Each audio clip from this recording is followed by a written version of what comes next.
Obrolan manusia, hidup selayaknya manusia seutuhnya.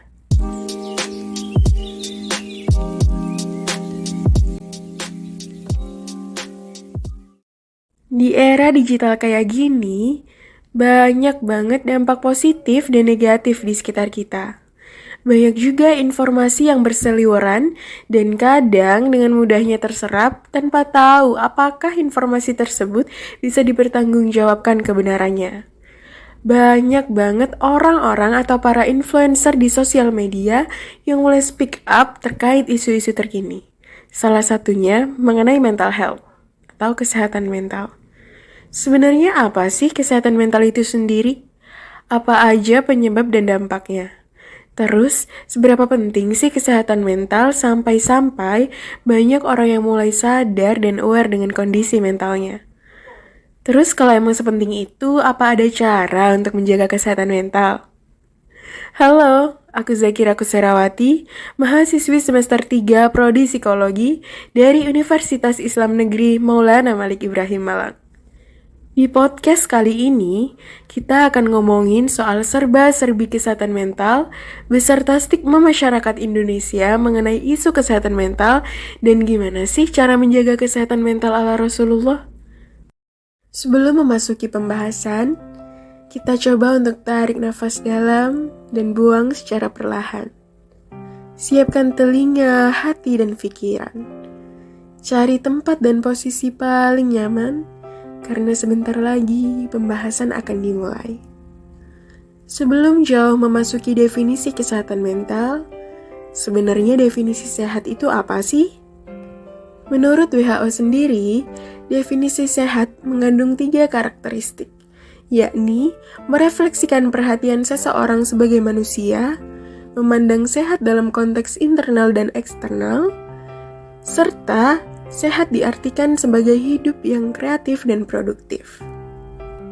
Menurut ahli, pada dasarnya manusia ini terdiri dari 2 subsistem, yakni psikis atau jiwa dan fisik atau tubuh. Kedua subsistem ini tidak bisa dipisahkan.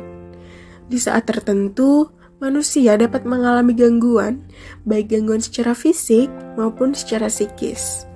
Gangguan secara fisik dapat secara mudah kita ketahui. Contohnya, kulit yang sedang terluka atau gigi yang patah. Bisa kita identifikasi secara langsung karena bisa dengan mudah dijangkau oleh panca indera.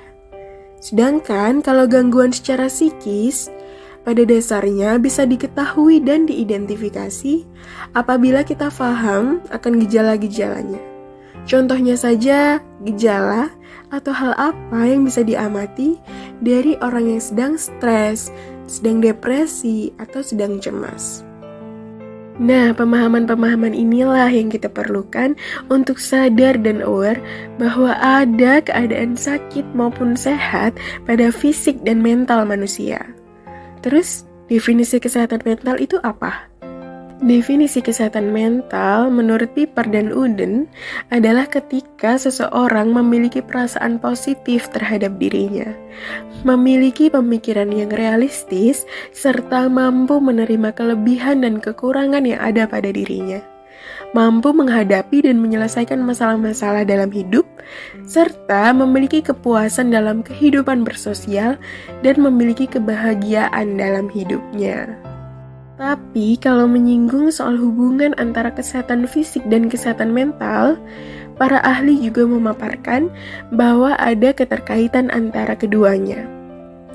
Ada 3 kemungkinan hubungan antara kesehatan fisik dan kesehatan mental.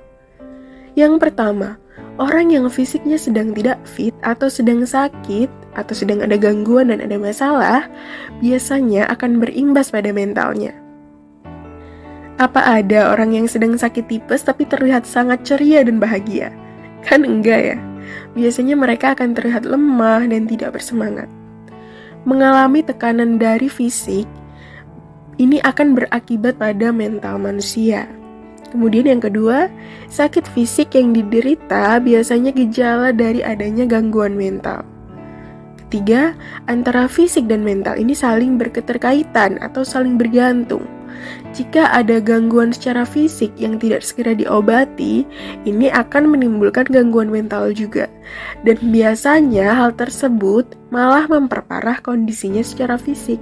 Contoh dari keterkaitan antara tubuh dan mental atau psikis dengan fisik, ini aku punya temen yang cerita kalau dia ini rentan sakit-sakitan. Dia sering ngerasa tubuhnya tuh tiba-tiba sakit-sakit, tapi anehnya pas diperiksa ke dokter atau ke klinik, kata dokter secara fisik gak ada kendala gitu, gak ada masalah, gak ada gangguan. Dan waktu itu ketika dia periksa ke rumah sakit, ada psikolog yang rutin memberikan konseling kepada pasien dan menanyakan keadaan pasiennya. Temanku ini cerita tentang kondisinya.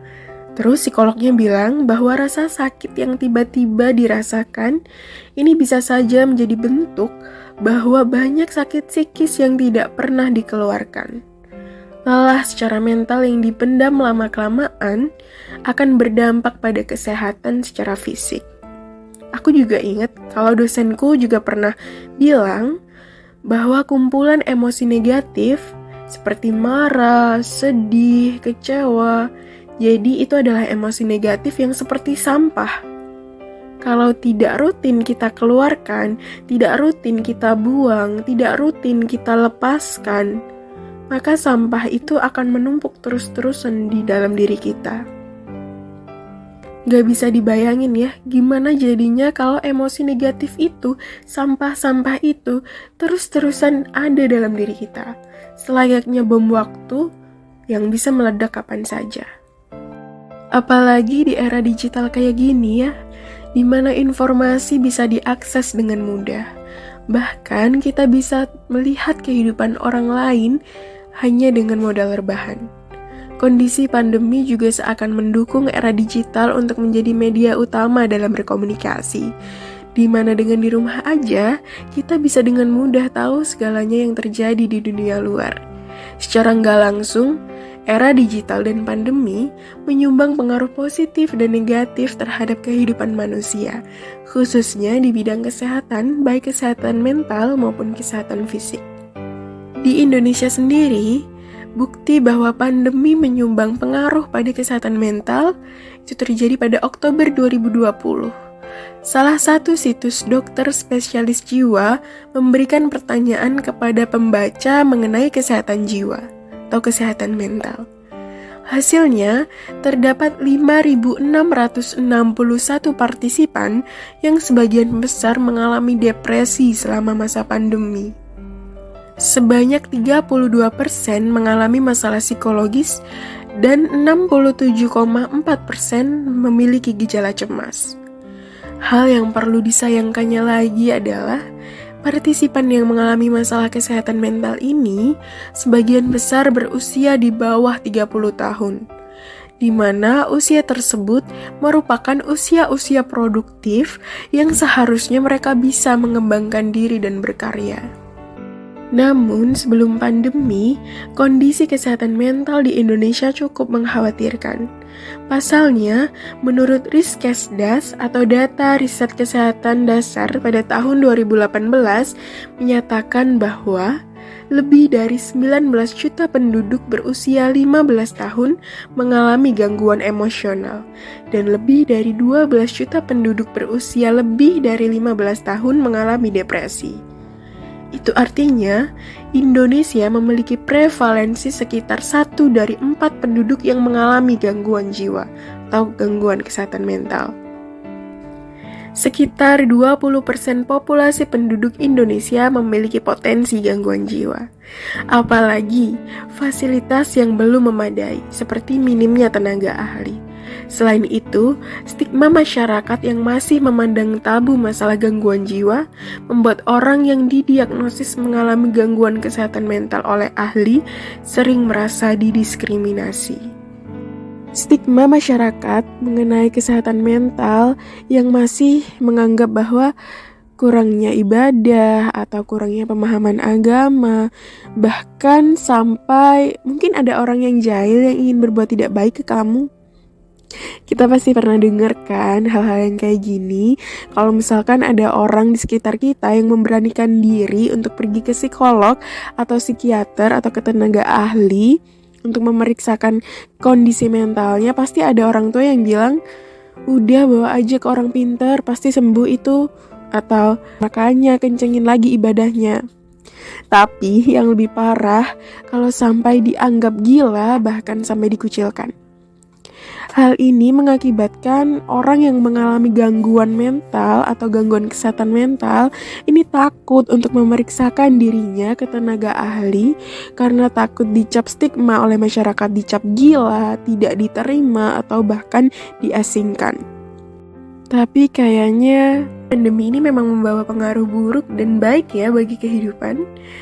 Walaupun kasus masalah kesehatan mental naik ketika pandemi, nyatanya pandemi ini dapat membuka lebar mata yang selama ini tertutup mengenai kesehatan mental. Hal ini dibuktikan dengan banyak orang-orang dan para influencer yang mulai speak up di sosial media mengenai kesehatan mental. Dan sekitar 57% media sudah memuat edukasi mengenai kesehatan mental. Bagi teman-teman yang main sosial media, mungkin udah sering kan menemui para influencer yang berbicara soal kesehatan mental. Nah, hal ini membawa perubahan besar bagi masyarakat Indonesia. Stigma diskriminasi tentang kesehatan mental perlahan mulai dihilangkan. Mencoba untuk sadar dan aware terhadap diri sendiri maupun sesama mengenai kesehatan fisik maupun kesehatan mental. Namun, setelah banyak pembahasan mengenai definisi kesehatan mental, sebenarnya apa sih yang menyebabkan kesehatan mental itu sendiri? Nah, menurut Noto Sudirjo dan Latipun, kesehatan mental ini dipengaruhi atau disebabkan oleh faktor internal dan eksternal, faktor luar maupun dalam diri manusia. Faktor internal bisa meliputi faktor biologis dan psikologis. Faktor biologis ini bisa karena ada kerusakan pada bagian otak tertentu, sehingga terjadi masalah pada keseimbangan tubuh dan perilaku. Kemudian bisa juga karena genetik, sistem endokrin, dan sensori. Sedangkan faktor psikologis ini bisa berupa trauma di masa lalu, sehingga bisa mengganggu ketenangan jiwa. Untuk faktor eksternal, ini bisa meliputi kehidupan sosial budaya lingkungannya. Terus, dampak apa aja sih yang bisa terjadi kalau kita nggak aware, nggak sadar mengenai kesehatan mental? Nah, ini bisa terganggunya kehidupan kita sehari-hari. Bahkan, ada yang sampai berpikir untuk bunuh diri. Duh, kenapa bisa sampai separah itu ya? Ya gimana lagi dong, ya karena kita nggak bisa menerima diri kita, nggak mencintai diri kita, nggak memiliki kepuasan hidup, nggak memiliki kebahagiaan hidup seperti yang sudah kita bahas tadi ya soal definisi kesehatan mental. Akibatnya kalau kita nggak punya semua itu, hubungan dengan orang lain juga jadi nggak harmonis. Kita susah untuk membangun hubungan dengan orang lain. Ya gimana mau membangun hubungan dengan orang lain ya? Orang membangun hubungan dengan diri sendiri aja itu susah. Untuk mengerti diri kita sendiri aja itu susah. Gimana mau bisa mengerti orang lain? Aku pernah dengar kata-kata yang kayak gini. Cintai dulu diri kamu sendiri, baru mencintai orang lain. Dan ternyata emang benar. Kayaknya kita akan kesusahan untuk menjalin koneksi dengan orang lain sebelum kita menjalin koneksi dengan diri kita sendiri. Nah, selain itu, adanya gangguan kesehatan mental ini kan juga akan berpengaruh ke kesehatan fisik kita. Seperti apa yang sudah kita bahas tadi. Gimana teman-teman? Sampai sini, apa kita udah mulai sadar dan aware tentang kesehatan mental bahwa sepenting itu loh dan berpengaruh loh buat kelangsungan hidup kita? Tapi tenang, atur nafas lagi dan siapkan posisi paling nyaman, karena pembahasan ini belum selesai. Dari bahasan A sampai Z tadi, pasti teman-teman mulai bertanya, gimana sih cara kita untuk menjaga kesehatan mental? Sesuai topik, kita akan bahas cara menjaga kesehatan mental ala manusia sempurna di dunia ini.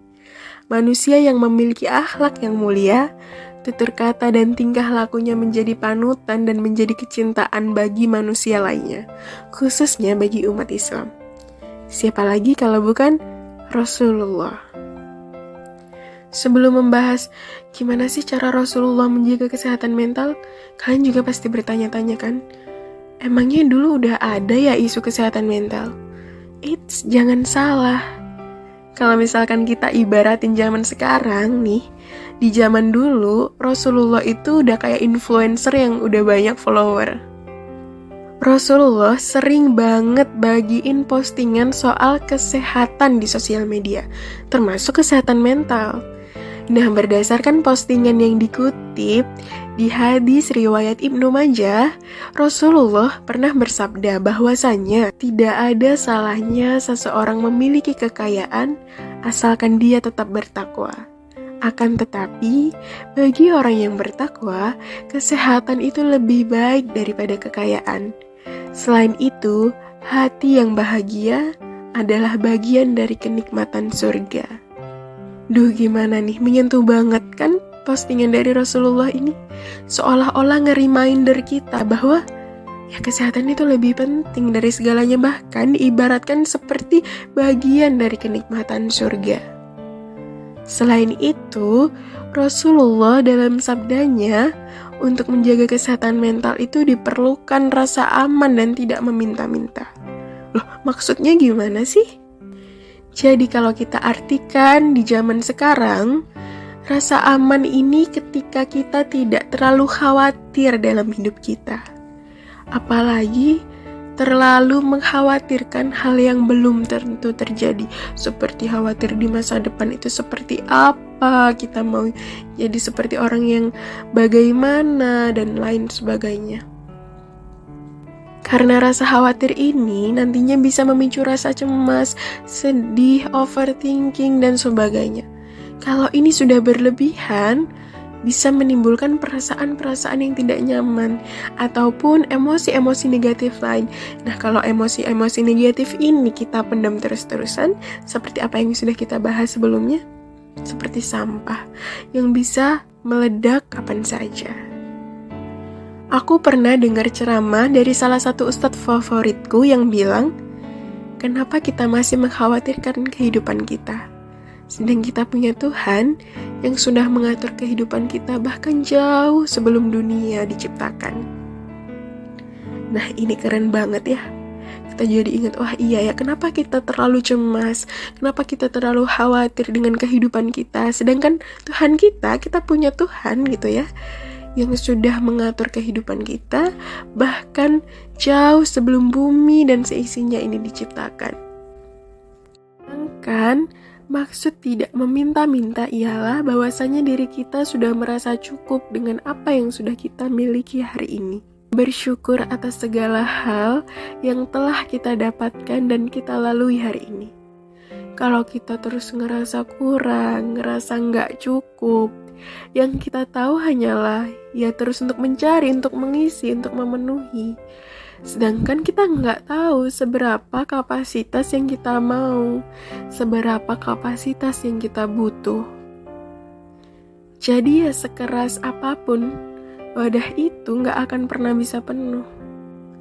Merasa cukup dan berterima kasih atas segala hal yang ada merupakan cara terampuh untuk terus hidup, untuk tetap hidup. Namun pada intinya, banyak-banyak berprasangka baik. Berprasangka baik terhadap diri sendiri maupun berprasangka baik terhadap Tuhan yang sudah mengatur takdir dan jalan hidup kita. Belajar untuk menerima segala hal yang sudah kita punya dan merasa cukup serta bersyukur atas hidup kita. Ternyata hal ini bisa meningkatkan kualitas hidup kita dan menjaga kesehatan mental tanpa biaya yang mahal. Ya walaupun aku tahu hal tersebut gak semudah apa yang aku ucapkan. Namun, untuk menuju kebaikan, menuju perubahan, butuh kemauan dan kesadaran. Teman-teman, untuk hidup, kadang kita nggak perlu kok baju mahal maupun rumah mewah seperti apa yang sering kita lihat di sosial media. Untuk terus hidup, kita hanya perlu rasa bahagia, meski hal tersebut nggak mudah. Menerima kenyataan bahwa kita hanyalah manusia yang nggak sempurna. Mencoba untuk belajar menerima atas segala kekurangan dan kelebihan yang kita punya. Nggak kerasa ya, kita udah sampai di sini. Kita atur nafas dan persiapkan diri lagi. Karena pembahasan akan berakhir sebentar lagi. Sebelumnya aku ucapkan mohon maaf yang sebesar-besarnya jika ada salah ucap yang menyinggung hati. Terima kasih untuk para pendengar yang bersedia menyiapkan telinga, hati, dan pikirannya untuk terus hidup selayaknya manusia seutuhnya. Aku Zakira Kuserawati, di podcast kali ini pamit undur diri.